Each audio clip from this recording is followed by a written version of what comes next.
Dans cette vidéo, on va s'intéresser à recréer cette page d'accueil avec ce petit élément de couleur qui va nous intéresser. Donc on va tout d'abord créer la navbar.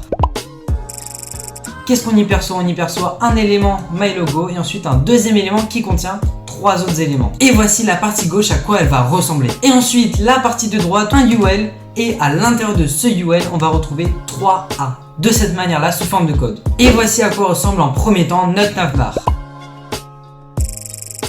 Ensuite, je crée une section qui va regrouper notre H1. On va écrire en première ligne Just Take E et en deuxième ligne Look at my portfolio. De cette manière-là et de cette manière-là. Et enfin, on retrouve un tout petit texte ici qu'on va tout simplement marquer P. P avec un petit lorem 20. Là, c'est ici, je vais aller dans View, Wordwrap et voilà. Voici à quoi ça ressemble. Maintenant, on va passer au CSS. Les paramètres de base, je donne une hauteur à mon body et une largeur à mon body avec une background color de noir. Et on passe directement à la navbar.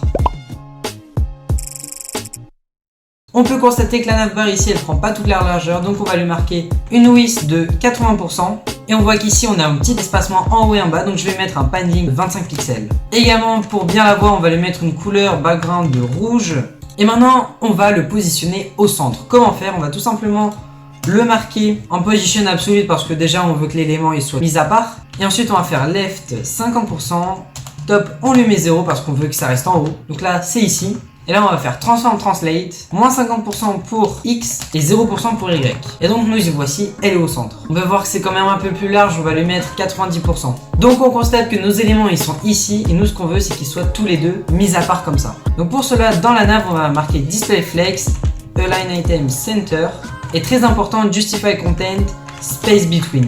Donc voilà, nos éléments ils sont séparés. Maintenant, je vais customiser ces petits tabs pour qu'ils deviennent de cette manière-là. On marque Add Text Decoration None pour enlever le petit underline. Color, on va lui mettre une couleur de blanc. On va lui mettre un font size de 18 pixels et un margin left de 40 pixels environ. Ce qui va nous donner qu'ils vont prendre de la distance. Également, on va mettre font family sans serif. Voilà, ça change tout.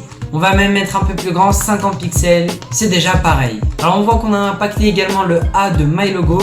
Ce qu'on va faire, c'est qu'on va le cibler. Donc on va écrire nav UL A. C'est-à-dire qu'on cible le nav, le UL, et dans le UL, on cible les A. Je lui donne une classe de logo et je le personnalise. Avec également un texte transform uppercase. Voilà, c'est parfait. Font weight de 700. Il nous reste tout simplement à mettre un petit border bottom, 2 pixels solide et blanc. Et maintenant, on enlève la background color, voire même un pixel comme ça, c'est plus petit.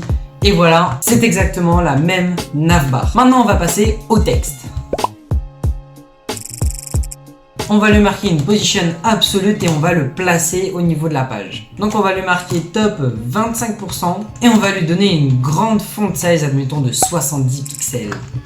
Alors je constate que les deux textes sont en fait ensemble. En fait, ce qu'on va faire, c'est qu'on va marquer dans la section une div qui va regrouper les deux H1. Voilà, de cette manière-là. Et là, du coup, j'écris pas H1, mais j'écris div. Et donc voilà ce que ça nous donne.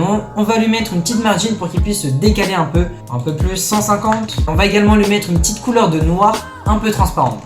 Nous y voici et on va sélectionner notre portfolio pour lui ajouter ce petit effet de background. Donc on le prend ici, on va lui rajouter un span. Et on va tout simplement marquer span et color là entièrement white. Donc voilà ce que ça nous donne tout simplement. D'ailleurs en passant, n'hésite pas à t'abonner, ça me ferait extrêmement plaisir. Merci.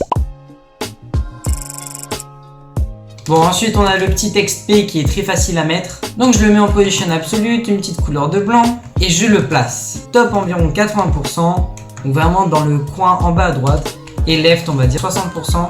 Et voilà. Et maintenant, on va juste un peu plus rétrécir le texte pour que ça soit plus joli. Donc, je lui donne une width de 500 pixels.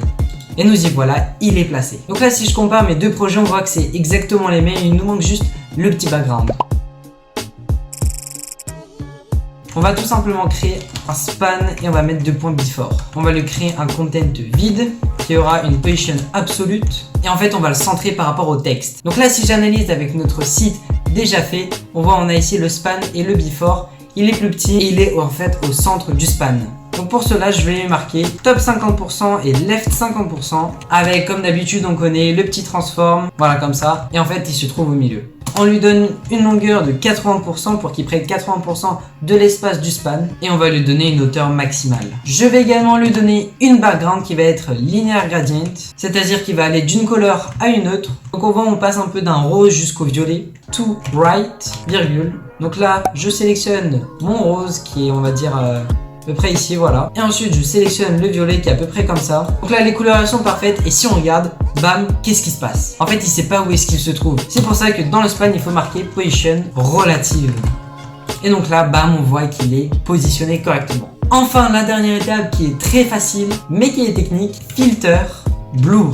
100 pixels. C'est parfait, mais attends, c'est pas fini. Le before, il est au-dessus de notre texte. Donc, on va tout simplement lui mettre Z-index -1. Et voilà, c'est fini. J'espère qu'elle t'a plu. N'hésite surtout pas à t'abonner, à me soutenir. Et c'est ciao!